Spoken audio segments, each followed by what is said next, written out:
වේලිය ආහාර ඔක්කොම තියෙන ඒකේ අලලු උණුත් තියෙනවා හැබැයි. අලලු උණු තමයි ගොඩක් තියාගන්න අමාරු වෙන්නේ. වේලිය ආහාර බෑග්. මට අරගෙන යනවා. අධ්‍යය දාන්න කියලා. ඊට හාලුත් තියෙනවා කියන්නේ හාලුත් තියෙනවා.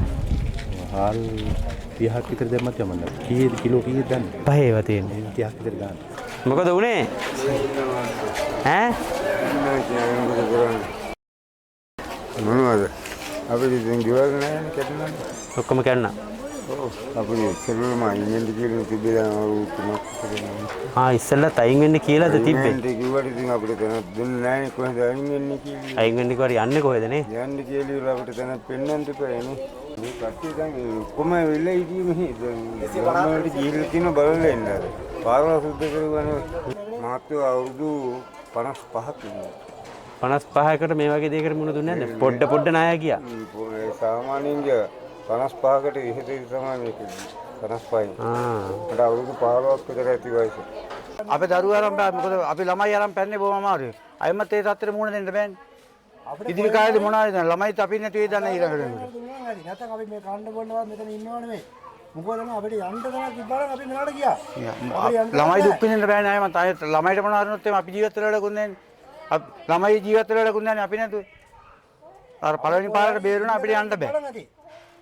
මෙතන මෙතන කෑම කණ්ඩා පුරුදු වෙලා එව්වා නෙමෙයි ආවේ. මේ අඳුම් දාලා පැන්නේ. නැත්තම් අපි රජෙන් ඉල්ලලවත් රජෙන් මෙච්චර කාලේ ආධාර ඉල්ලවත් අපේ ගෙවල් දරවල අපි හැදුවේ නැහැ. අපි අතේ මාංශයෙන් කුලී කරලා අපි හදාගත්තා. ඒක අපිට නැති වුණා. කරන්ට දෙයක් නැහැ ඉතින්. දැන් ඉතින් රජෙන් ඉල්ලන්න නෑ. මොකද අපිට පුළුවන් අතරේ අපි හදාගත්තා බැරි රැටි කොට අපිට ඉල්ල ගන්න වෙනවා. මොකද ළමයි මහපාරේ. මහපාරේ කියන්නේ මෙතන ඉස්කෝලේ පටන් ගත්තා මෙතන අයින් වෙන්න ඕනේ. අපිට බෝඩිමකට හරි යන්න කොහෙන් හරි ලියකෙවිල ටික දීලා වෙන්න මෙයා මෙච්චර දෙනවා අපි කියලා හරි අයින් කරා නම් හරි අපි මෙච්චර කාට ඉල්ලලා නැහැ ඕනේ නැහැ ඒ වුණාට අපිට දැන් ඉල්ලන්න සිද්ධ වෙනවා මොකද ළමයි මහපාරේ දාලා අපිට කුලියකටවත් යන්න නෙමෙයි කරගන්න බෑනේ මුළුත් කරගන්න බෑ නෑ මුළු ගමම ගියානේ අපේ ගම තමයි හොඳට සිද්ධ ගම අර වගේ කන්දනේ අර වගේ කන්ද වගේ ලොකු කන්දක් ආවා ඔය වගේ ලොකු කන්ද පල්ලමට ආවේ ඉතින් ගෙවල් ටිකත් ඔක්කොම ඉවරයි මිනිස්සු ඔක්කොම අනාථයි මහත්තයා ජනාධිපතිතුමාගෙන් හරි කරගන්න පුළුවන් දෙයක් තියෙනවා නම් විපක්ෂයේ මන්ත්‍රීවරු මේක දේශපාලනයක් නැතුව මේක දේශපාලන කරගන්න පුළුවන්. ඔක්කොම එකපත් වෙලා පස්සේ ඒව කරගන්න පුළුවන්. මේ රටේ වැඩිච්ච මිනිස්සු අපි ගොඩ අරන් ඉන්නේ. ඒකයි වෙන්නේ. ඒකයි වෙන්න ඕනේ මෙතන. දේශපාලන වැඩ නැහැ මේ වෙලාවේ. දේශපාලනේ බලන්න නෙවෙයි මේ වාවේ. මේ වාවේ. ජාතිය කුල මල ભેද මෙයා මේ ආගමේ මෙයා මේ ආගමේ කියලා නේ ආවේ.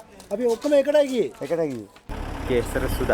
කේසර සුදත් ඔයාගේ ඒ වචන ටික සහ ඔයාගේ හැඟීම් බරත්වය දැකලා තමයි රිපෝටර් දඹුල නාලිකාව අපි මෙච්චර දුර කාවේ. ඒ කියන්නේ ඔබතුමාව විශ්වාස කරලා මේ ඇත්තටම මේ සමාජයේ වටිනා කොල්ලෙක් අපි දැක්කා. හැඟීමෙන් කතා කරනවා. Taman වෙනුවෙන් නෙවෙයි කතා කරලා තිබ්බේ. අඳුරන්නේ නැති අය වෙනුවෙන් මේ ඉන්න අම්මලා තාත්තලා දූ දරුවෝ මේ හැමෝගෙම දුක වේදනාව මේ පස් කඳු වලට යට වෙනකොට ඒ කඳුල Tamanට තෙතමනයක් කරගෙන කතා කරා. ඉතින් අපි වාව හොයාගෙන ආවේ. ඇත්තටම ගොඩක් ස්තුතියි ඔයාලගේ ටීම් එකටම ගොඩක් ස්තුතියි. රිපෝටර් දඹුල්ල WhatsApp වලින් Facebook වලින් ෆෝන් එකෙන් සෑහෙන මැසේජ් එනවා. මම හිතන්නේ වැඩිපුරම මැසේජ් තිබ්බේ ඔයාගේ. මේ ඉස්සර ඇත්තටම ලස්සන ගම්මානයක්යි. බයික් එකේ ගියාත් මේක වට්ට අමාරුම ලස්සනක් තිබ්බ ගමක්. ඔය දැන් අපි ගමට ගියා. අපිට වීඩියෝ එකක් කරන්න බැරි තරම විනාශ. ඒක වීඩියෝ එකකින් කියන්න බැරි තරමට ලොකු වේදනාවක්. මගේ යාළුවෝ ඒ සුන්දරත්වය මැකෙන්න ගියේ පොඩි තප්පර ගානක්. තප්පර ගානක්. ඒක මැකිලම තියෙන්නේ අයියේ. ඒ කියන්නේ අපි ඒ කියන්නේ පැල්පතේ ඉඳන් අපි සෑහෙන මේ ගියක් දොරක් හදාගෙන අපේ ගමේ හැම කොල්ලෙක්ම ගියක් දොරක් හදාගෙන මැච් එකක් ගහන් ආවා විතරයි. කවන්නේ දැන් නම් මොකද කරන්නේ කියන තරමටම අසරණයි.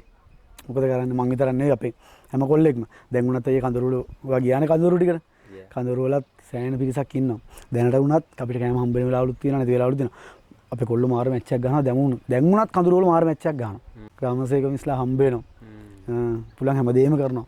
දැන් උනත් ගම් වලට මිනිස්සු උදව් කරනවා. කඳුරු වලත් උදව් කරනවා. ඔයත් එහෙමයි ගමටත් උදව් කරා. කඳුරු වලත් උදව් කරා. අපි ටැමිල් මිනිස්සුන්ටත් උදව් කරා. මේ වෙලාවේ ජාතිය ඒව නැහැ. වේද ආගම අපිට ඒවා හෙව්වේ නැහැනේ මේ එන කඳු. කවදාවත් නෑ. සබා ධර්මයෙන් දුන්න දේ. වට තවත් දෙයක් වැදගත් මේ උන්නස් කියන වැඩිපුරම ටැමිල් මිනිස්සු. අපි මිනිස්සු කඳු නායා ගිහින් එනකොට දුවගෙනම එනකොට අපේ ලයිම් බලමු කියලා ටැමිල් මිනිස්සු තාම නතර කරන් ඉන්නවා. දැන් මේක සතියක් දෙකක් යනකොට සමහර විට මේ එන වාහන කන්දරා මේ සියල්ලම සමහරට අඩු වේවි. අනිවාර්යෙන්. නැවත මේ අය වෙනුවෙන් මොන හරි කරන්න තිබුණොත් අපි කේසර හරහා සම්බන්ධ වෙනවා. ඕනනම් කතා කරමු. thank you. එහෙනම් ජය වේවා. ඇත්තටම thank you.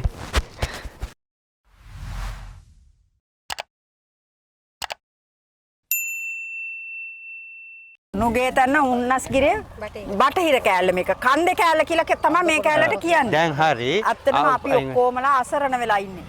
ඒ කියන්නේ නාය ගිහිල්ලා මේ ඔක්කොම කට්ටියගේ ගෙවල් කැඩිලා. යන එන පාරවල් නැහැ. අපි කුඹුරු පිටි අපි ගොවිතැන් කරලා ජීවත් වෙන්නේ. මේ ගාමන් ටිකක් යනවා ඒගොල්ලන්ටත් දැන් රස්සාවලට යන්න විදිහක් නැහැ. ඒක හන්දා ඉතින් ඔක්කොමලා මේ අඩුපහඩු නිසා අපිට ඉන්න තැනක් නැහැ අවතන් වෙලා ඉන්න නිසා මේ පොඩි පොඩි කූඩු අරන් ගහලා මේ හැමතැනම දැන් මේ හැමතැනම ගහගෙන ඉන්නේ කූඩු අරන් ගහගෙන මේ ඔක්කොමලා අපි ජීවත් වෙන්නේ. மேலையும் கத்தா கரன்னா நாங்கள் இருக்கோம் உன்னஸ்கிரி உடக்கந்த நுகைத்தனை பட்டையில் நம்மளுக்கு வீடு வாசல்லாம் இல்லை நம்ம இருக்கோம் சின்ன குடிசையை கிடச்சிக்கிட்டோம் இன்றைக்கி வந்து இப்போ இந்த 2 நாள் சாமான் கிடச்சதுக்கு இன்றைக்கி நம்மளுக்கு கொஞ்சம் கொஞ்சம் சாமான் தான் கிடச்சி இன்றைக்கி வந்து தான் நம்மளுக்கு ஒழுங்காக ஒரு நாளைக்கு ஆக்கி சாப்பிட்றதுக்கு கூட சாமான் கொடுத்துட்டு போயிருக்காங்க. அதனால் நாங்கள் மிக்க நன்றி சொல்லணும். கடவுளுக்கு நன்றி சொல்லாமல் இவங்களுக்கு நாங்கள் நன்றி சொல்கிறோம். ஏன்னா இவங்க வந்து இந்த ஒரு பெரிய உதவியை நம்மளுக்கு செஞ்சுட்டு போயிருக்காங்க. அதனால் இந்த தமுல்லேருந்து வந்திருக்காங்க. அதனால் இவங்களுக்கு நாங்கள் பெரிய நன்றி சொல்கிறோம்.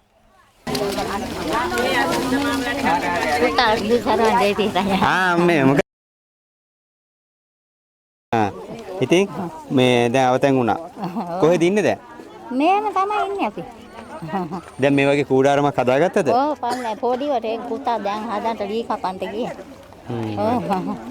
අද දවසේ ඇවිල්ලා අපි වෙනුවෙන් කඳවුරු ගහගෙන අපි පවුල් 50කට වැඩි ආසන්න ප්‍රමාණයක් මේ ස්ථානයේ රැඳී ඉන්නවා. ඇත්තටම මේ වෙනකන් අපිට රජයෙන් කියලා නම් කිසිම ආධාරයක් ලැබුණේ නැහැ. නමුත් මේ අපේ අර කේසර මල්ලිගේ YouTube නාලිකාව හරහා Facebook එක හරහා සම්බන්ධ වෙලා අපිට මේ ලබා දුන්න ආධාරයට බොහොමත් පින් කියලා මම කියලා සිටින්න කැමැතියි. හරි. හරි ඈ බුදු සරණයි ඔයාලට අපිට මොනවද නැහැ පුතේ. ඔව් ගෑවිලා බලන්න කොහොමද පුතාලා. අපි ආසන්න කන්දේ කොමිදල මේ ඇවිල්ලා ඉන්නේ පුතේ. ගොඩක් දුර. ඔව් කන්දේ කොමි. මේ වාගේ දරුවෝ දෙන්නද? ඔව් දුවගේ දෙන්න. ඔව් දැන් දුවකෝ? දුව ගියා ගින් එන්න කියලා ගියා බලනවත් එන්න කියලා ගෙදර ගිහින්. ඔව් එහෙනම් පුතේ. දැන් කූඩාරමක් හැදුවද? ඔව් මං අතන හදලා තියෙන පුතේ. හදලා තියෙන්නේ? රිපෝටර් දඹුල්ල YouTube නාලිකාව විදිහට අපි ඇවිල්ලා ඉන්නවා බොහෝම අති දුෂ්කර ගමනක්. ඉතින් මේ දුෂ්කර ගමන එන්න එක කරුණක් විශේෂයෙන්ම තියෙනවා. මේ වගේ ගමක් තියෙනවද කියලාවත් දඹුල්ල ප්‍රදේශයේ ඉන්න අපි ඇත්තටම දැනුවත් නැහැ මෙතන ඉන්න අම්මා තාත්තගෙන් මං කියන්නේ ඔක්කොම ඉන්නේ අම්මලා තාත්තලා අපිට වඩා වැඩිහිටිය අය අයියලා මල්ලිලා බොහොම කීප දෙනෙක් ඉන්නේ. ඇත්තටම අපි දන්නේ නැහැ මේ වගේ නුගේතන්න කියන ගමක් මෙහෙ තියෙනවා කියලා. ඉතින් ඇත්තටම අපි බොහෝම පින්දිය යුතු තරුණයෙක් ඉන්නවා මට හමු වුණා සමාජ ජාලාව හරහා තමයි හමු වෙන්නේ. ඒ කියන්නේ Facebook එක හරහා අපිට හමු වෙනවා මෙන්න මේ ගමේ දුෂ්කරභාවය ගැන තමන්ගේ දෙයක්සේ දැනිලා අපි දැක්කා මේ මොහොතේ රට වෙනුවෙන් බොහෝ දෙනා අපි නොසුතුපු විදිහට අප කැප වෙලා ජීවිත පවා පරිත්‍යාග කරගෙන මේ අපේ අවතැන් වූ අපේ මය වෙනුවෙන් ඉතා විශාල මෙහෙවරක් කරනවා. ඒ මෙහෙවර අතරතුරේ අපිට මේ උඩුදුම්බර හුන්නස්ගිරිය කියන ගමේදී හමු වෙනවා මෙන්න මේ වගේ සහෝදරයෙක්. මං හිතන්නේ දැන් මම පෙන්වන්න ඕනේ නැහැ. ගොඩක් දෙනා මෙයාව දන්නවා. මේ තමයි කේසර. දැන් කේසර කිව්වහම මං හිතන්නේ ගොඩක් දෙනා දැකලා බලලා මේ කවුද කියන දන්නවා. මම පළවෙනි දවසේ මේ ආදරණීය සහෝදරයාගේ වීඩියෝ දැකලා ඇත්තටම මමයි වජිරමල්ලි එනකොට මගේ ඇස්වලට කඳුළු ආවා. ඒ සහෝදරකම, ඒ ඔයාලට තියෙන ලෙන්ගතුකම, ඔයාලගේ දුක දැකලා මේ සහෝදරයා අඬවුවා. ඉතින් අපිට කොල්ලෙක් සහෝදරයෙක් අඬනකොට අපිට බලන් ඉන්න බෑ. ඇත්තටම ඒක දැකලා තමා මේ ඔයාලව සොයාගන්න, ඔයාලවත් එක්ක සම්බන්ධ වෙන්න විදිහක් නැහැ. දුරකථන ඇමතුම් වලට සිග්නල් නැහැ. කතා කරගන්න විදිහක් නැහැ. මෙයාට ෆෝන් එක charge කරගන්න විදිහක් නැහැ. හමු වෙන හැම අවස්ථාවෙම පුළුවන් විදිහට මැසේජ් එකක් දාලා අපි මේ සහෝදරකම, ලෙන්ගතුකම මේ විදිහට තුරුල් කරගන්න අද පුළුවන් වුණා. බොහොම සන්තෝසයි. තරුණියෙක් විදිහට මේ රිපෝටර් දඹුල්ල නාලිකාව කියන්නේ අපිත් මේ සමාජය වෙනුවෙන් ඉතාම යහපත් ක්‍රියාවල් රාශියක් කරා. ඒ හැම දෙයකටම අපිට බොහොම පින්වන්ත පිරිස් එකතු වුණා. ඒ අතරතුරේ මට තවත් හම්බෙච්ච බොහොම ආදරණීය සහෝදරයෙක්. මේ සහෝදරයා නිසා අද විහාරස්ථානයක අවතන් වී සිටින අපේම අය වෙනුවෙන් ඒ වගේම තවත් එක මධ්‍යස්ථානයක හුන්නස්ගිරිය පාසලක මධ්‍යස්ථානයකට මේ වෙනකොට රිපෝටර් දඹුල්ල අපිට මේ එකතු වෙලා බඩු ටික බෙදන්න හැකියාවක් ලැබුණා. ඒ අතරතුරේ මම බොහොම ආදරයෙන් ගෞරවයෙන් මතක් කරන්න ඕනේ මල්ලි මට මෙච්චර දැවැන්ත වැඩ කටුසක් කරන්න අද පවුල් 80කට පමණ අපිට මේ බඩු බෙදා දීමේ හැකියාවක් ලැබුණා. ඉතින් මට ඒකට බොහොම ආදරයෙන් මතක් කරන්න ඕනේ ඕස්ට්‍රේලියාවේ සිට අපිට දායකත්වය ලබා දීලා තිනවා. ඔයාලව දැකලා අපිව විශ්වාස කරලා මේ නාලිකාව හරහා මෙහෙම දෙයක් වෙන්න ඕනි කියන ඒ අදිෂ්ඨානයේ යටතේ අපිට කතා කරා චරිත මහත්මයා ඕස්ට්‍රේලියාවේ සිට කතා කරා. ඒ වගේම තමයි ශර්ලි අමරසිංහ මහත්මයා අපිට කතා කරා. බොහොම ස්තුතිවන්ත වෙන්න ඕනේ. දැන් අවස්ථා කීපයකදී අපිත් එක්ක එකතු වෙලා බඩු බාහිර දා දෙන්න අපිත් එක්ක එකතු වුණා. ඒ වගේම තමයි ලෙස්ලි මහත්මයා අද දැවැන්තම සහයෝගය ලෙස්ලි මහත්මයා තමයි ලබා දෙන්නේ. විශේෂයෙන්ම මේ කඳවුරේ මේ සියලු දෙනා වෙනුවෙන්ම අපිට මේ ආධාර උපකාර ලබා දීලා තියෙනවා රිපෝටර් දඹුල්ල නාලිකාව වෙනුවෙන්. ඉතින් බොහොම ස්තුතිවන්ත වෙනවා ලෙස්ලි මහත්මයා ඇතුළු පවුලේ සියලු දෙනාටම කුමාර මේක ඔයා අතින් ගිහින් දෙන්න ඕනේ කියලා තමයි අපිට කතා කරේ. ඉතින් අන්නේ විශ්වාසය අරගෙන තමයි මේ දුෂ්කර කාර්යභාරය මේ දුෂ්කර ගමන බිමන අද අපි ආවේ. විශේෂයෙන්ම අය මතක් කරන්න ඕනේ නිලන්තිද අල්විස් දැන් අවස්ථා කීපයකදී අපිත් එක්ක උදව් කරා. බොහොම ස්තුතිවන්ත වෙනවා. ඒ වගේම ඕමාන් සිට අපිට කතා කරා ප්‍රේමාවති. ඒ වගේම කුවේට් සිට සරෝජා ආදරණීය මහත්මිය. ඒ වගේම තමයි ඉතාලියේ හිරුණි මහත්මිය. මෙන්න මේ කියන අය රිපෝටර් දඹුල්ල නාලිකාවත් එක්ක මෙපමණ කාලයක් සමාජයේ විවිධ තැන්වලට ආහාර පාන ලබා දීලා විවිධ විදිහට අපිත් එක්ක උදව් උපකාර කරපු බොහොම ආදරණීය මිනිසුන්. මෙන්න මේ මිනිස්සු අතරේ මට ඊයේ දිනේදී කතා කරන විශේෂ කෙනෙක්. නැත්තම් මට මේ ලොරියක් පිරෙන්න බඩු අරන් එන්න අද හම්බෙන්නේ නැහැ.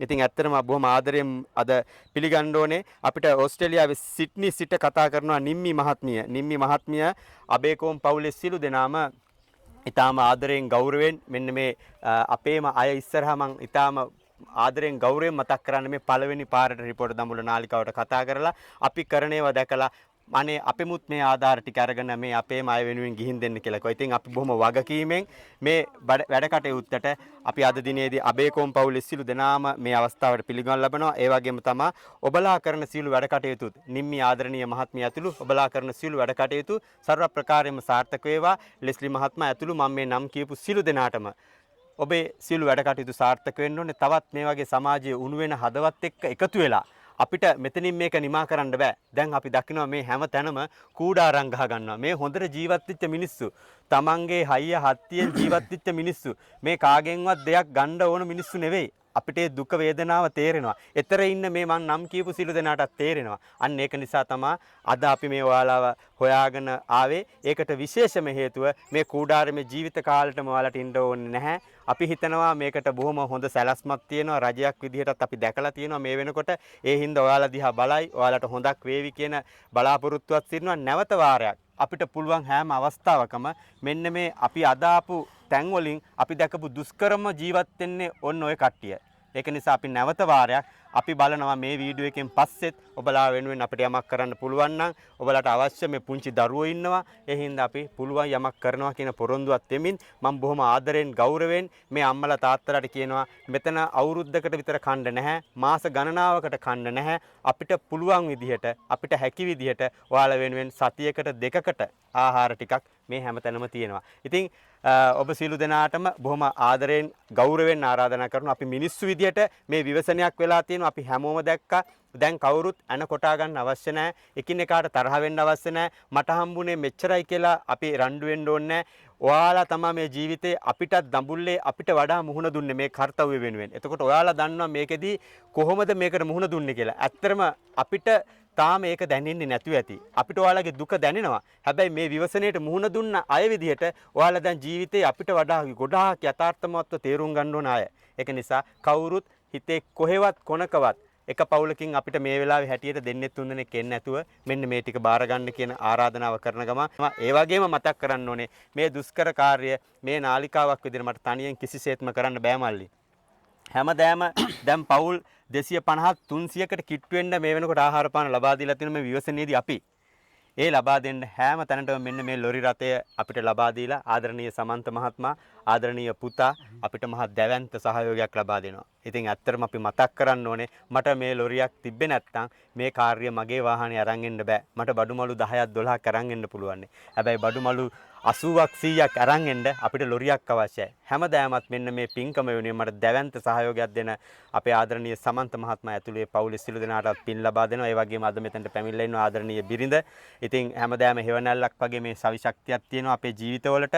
අපේ දරුවන්ට වගේම මේ සමාජය වෙනුවෙන් මට යහපත් මඟ පෙන්වන්නේ ආදරණීය මගේ බිරිඳ. ඒ වගේම තමයි මේ කාර්යභාරය නැවත ඔබ හමුවේ තබන්න, ඔබ හමුවේ මගේ නාලිකාව වටා බලන්න ආදරණීය අපේ මල්ලි වජිර මල්ලි දැවැන්ත සහයෝගයක් ලබා දෙනවා. ඉතින් පින් දෙනවා. මෙන්න මේ කණ්ඩායම එකතු වෙලා තමයි මේ බොහොම පුංචි 4-5 දෙනෙක්ගෙන් එකතු කණ්ඩායමක් වෙලා තමයි අපි මේ ඇවිල්ලා ඉන්නේ. ඉතින් ඒක නිසා ඒ සියලු දෙනාටත් ස්තුතිවන්ත වෙන ගමන් අපි එතනට යන් බලලා ගිල්ල. යා ඒතර අපිට බලා ගන්න ඕනේ කට්ටිය. 30ක් එවන්න. සමන්ත 30ක් එවන්න. 12.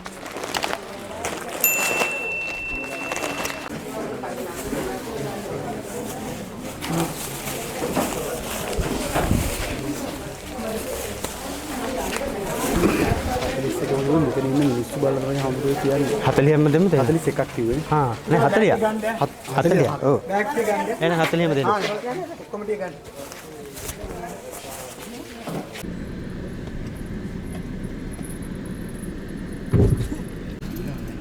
බෑ. ඇයි? බෑ එච්චර කට්ටක් ගන්න බෑ.